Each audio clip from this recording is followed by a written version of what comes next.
Hello my friends, today we are going to have our second God and Country podcast. This one will be shorter than the first one because not much has happened since then and I don't have that much to talk about. Plus our Bible study today is going to be very short. It's on creation and philosophy. So without further ado, let's get into it. So the first story I already talked about last time. It is in regards to the Chick-fil-A CEO. I told you he was a clown for wanting all white people to repent of racism. But he actually, in that same news story, decided that he was going to go over to the black rapper that he was talking with and shine his feet. So here's the clip. Invite folks to put some words to action here. And if we need to find somebody that needs to have their shoe shine, we need to just go right on over and shine their shoes. Whether they got tennis shoes on or not, maybe they got sandals on, it really doesn't matter. But there's a time in which we need to have, some personal action here. Maybe we need to give them a hug too, brother. And some stock in Chick-fil-A. But I bought about 1,500 of these, and I get. Okay, so you guys saw that. That was just ridiculous. And then the guy was like, "Oh, I'm going to give you some stock in Chick-fil-A now." Yeah, total tomfoolery right there.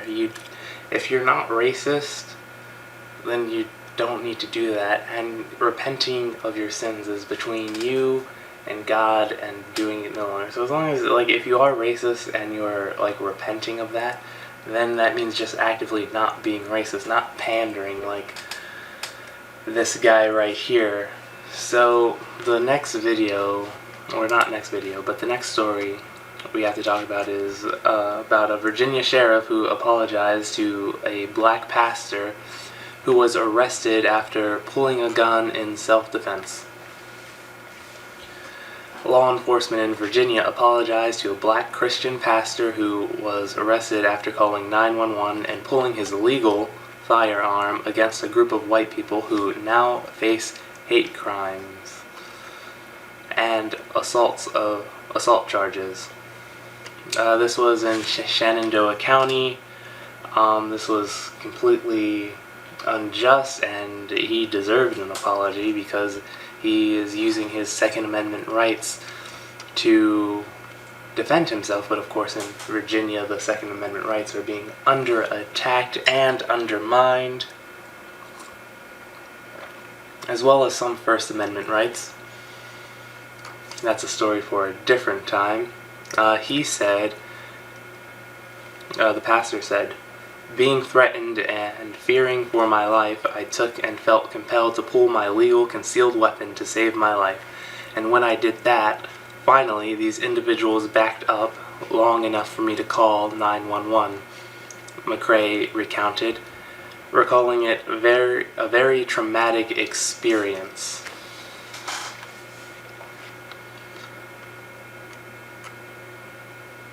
Yep, and then, so when he called the cops, then, of course, they were all arrested, and including, he was also arrested.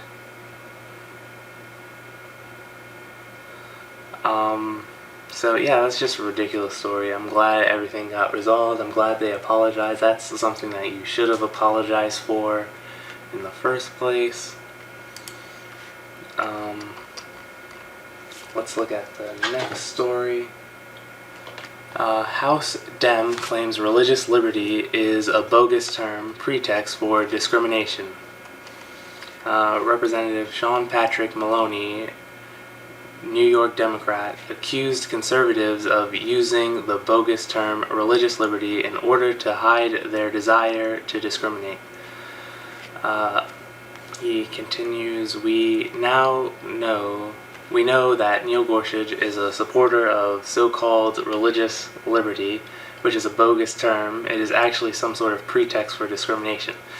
Okay, if that's the case, then literally everything is a pretext for discrimination that you choose to do. So Black Lives Matter is a pretext to discriminate against those who don't support that movement and those who don't support that organization, which are both of them are at crosshairs right now.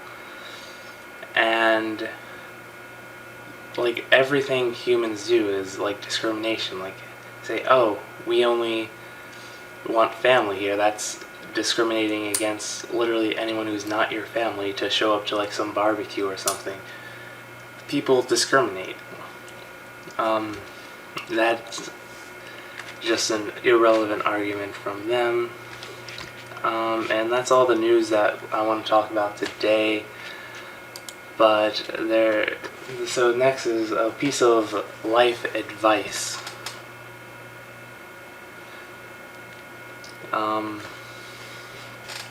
How do I say this in the most kind and loving way? Don't be a Democrat. If you are a Christian, there is no excuse to be a Democrat, and I say that with the utmost sincerity. Like, these people are anti-Christian.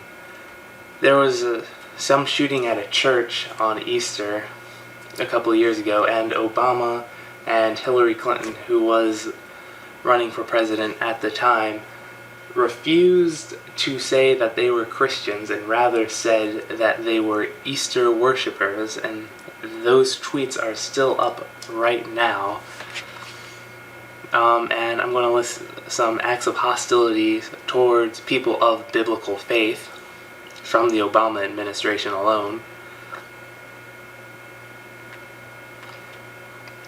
In February 2011, although he filled posts in the State Department for more than 2 years, Obama did not fill posts for Religious Freedom Ambassador, an official that works against religious persecution across the world. He only filled it after he had pressure from public and Congress. April 2009, in a deliberate act of disrespect, Obama nominated 3 pro-abortion ambassadors to the Vatican. Of course, the pro-life Vatican rejected all 3. June 2013, the Obama Department of Justice defunds a Young Marines chapter in Louisiana because their oath mentioned God, and another youth program because it permits a voluntary student-led prayer. Here are some acts of hostility from the Obama-led military towards people of faith. 2014, the Maxwell Air Force Base suddenly bans Gideons from handing out Bibles to willing recruits, a practice that had been occurring for many years previously. October 2013, the Air Force Academy, in response to a complaint from Mikey Weinstein's Military Religious Freedoms Foundation, makes So Help Me God optional in cadets' honor oath. In June 2012, Bibles for the American military have been printed in every conflict since the American Revolution, but the Obama administration revokes the long-standing U.S. policy of allowing military service emblems to be placed on those military Bibles. And here are some acts that are against biblical values. In 2014, the Obama administration seeks funding for every type of sex education except that which reflects traditional moral values, so he would not get funding for like traditional moral value sex education. October 2015, the administration attempts to pick opponents for court cases dealing with Obamacare contraception mandate. In June 2013, the Obama administration finalizes requirements that under the Obamacare insurance program, employers must make available abortion-causing drugs regardless of their religious conscience objections of many employers, and even despite the directive of several federal courts to protect the religious conscience of employers. So that's just a couple things that the Obama administration has done alone. But even still, let me pull out this Bible, not my study Bible, because I have it marked down. They will go after anyone. They are really the party of hate. They're still racist to this day. They're the ones that departed from the United States during the Civil War for slavery.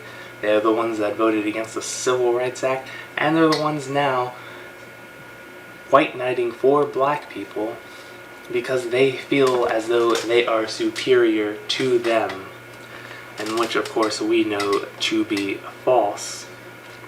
They constantly lie on the news, CNN, MSNBC, and I would like to point you to Exodus chapter 23, directly from God the Father. You shall not circulate a false report. Do not put your hand with the wicked to be an unrighteous witness. You shall not follow a crowd to do evil, nor shall you testify in a dispute so as to turn aside after many to pervert justice. These protests now, they are marching alongside with rioters and looters. If you want to make the claim that all cops are bad because all of them don't speak out against it, well then you can count the Democratic Party for being bad, because in fact most of them even endorse the burning of these mostly minority communities, might I add. And Black Lives Matter in general is just a stunt to keep black people in the same voting part. And I know, I get it. A lot of people do not like Trump. I understand that. But one man who says some out-of-pocket stuff sometimes is no reason to then vote for the other side, whose values do not align with anything that you align with. In fact, they are anti-Christian. They even refuse to call us by our names, rather say Easter worshippers. Like, what's an Easter worshipper? And I get it. I get it. I was a Democrat once too. This shirt is actually a volunteer shirt for the Democratic National Convention in 2016. I get it. I used to be like that too. And I thank God today that I've woken up just in time to vote for the first time. And I will be voting for Trump and every Republican that comes my way. And now that we are done with that,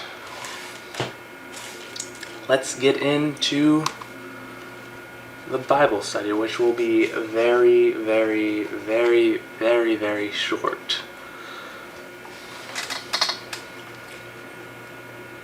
So this is on Genesis 1, mostly just chapter 1, verse 1. The opening chapter of the Bible stands diametrically opposed to various human philosophies.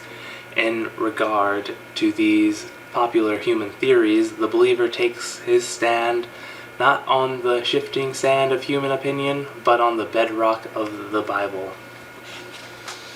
And here are, so Genesis chapter 1 verse 1 starts off with, in the beginning, God. Of course he goes on to say, created the heavens and the earth, but we're just going to stick with, in the beginning, God. This is a direct opposition to slavery. Or not slavery, to atheism. And also a direct opposition to polytheism, both of which are very current. Maybe not so much polytheism anymore, but atheism and like the utter faith in man-created science is very high right now, but of course this first verse is a clear objection to that. It is in opposition to pantheism. So, in the beginning, God created the heaven and the earth. This was just one singular God, not a part of a pantheon. And that also means that God and matter are separate. The separateness of God and matter. So this is in opposition of materialism, which means that matter was always there. Matter created everything, like with matter and antimatter. At least that's how I view it. And it is in opposition of evolution.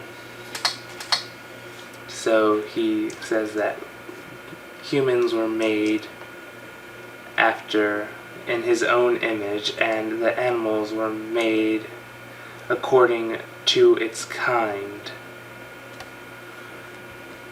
So that is against evolution. So the animals that exist were created to be exactly that. Animals. So that's in opposition to evolution, which a side note on evolution. So the idea behind evolution is that there are genetic distortions over time that make us better, but when you actually look at the genetic distortions, they do not, in fact, out of all the genetic distortions that we know now, only, which are about 10,000 according to the World Health Organization, only 4 of them are considered to be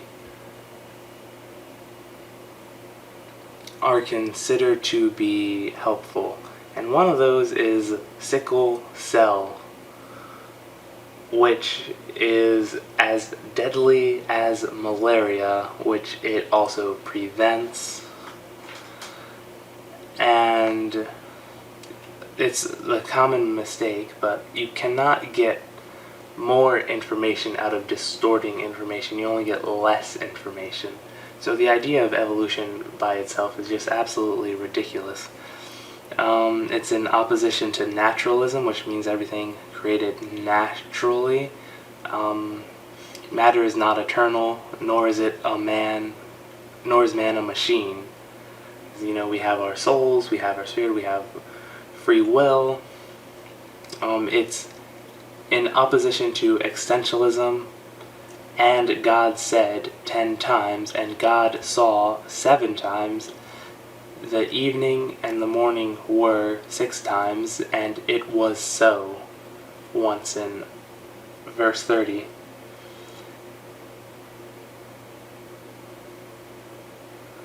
So there is a lot of historical basis for faith. The Bible does deal in facts.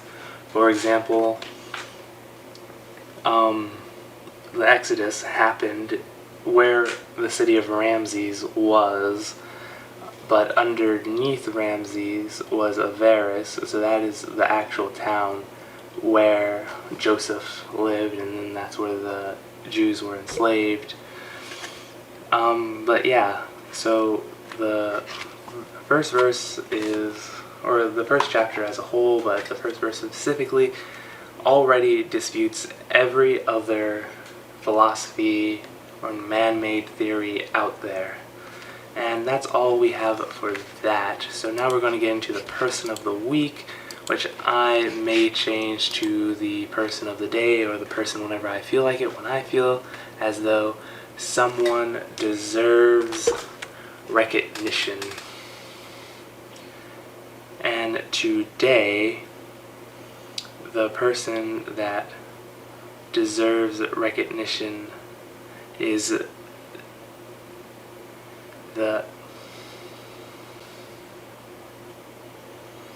person who deserves recognition today is Rebecca Eller, who does the Faraway Distance YouTube channel. She does an amazing job, and I highly recommend that you go check her out. Her Instagram and YouTube are Faraway Distance, and yeah, I would go and do that right now. And that's all we have to do today, and I thank you all for listening if you listened the whole way. But other than that, may God be with you and have a wonderful rest of your day. Thank you. Gabe Dollar. Hello. Thank you for watching this video by Life with Christ. If you enjoyed this video, please consider liking, commenting, sharing, and subscribing. Thank you, and God be with you.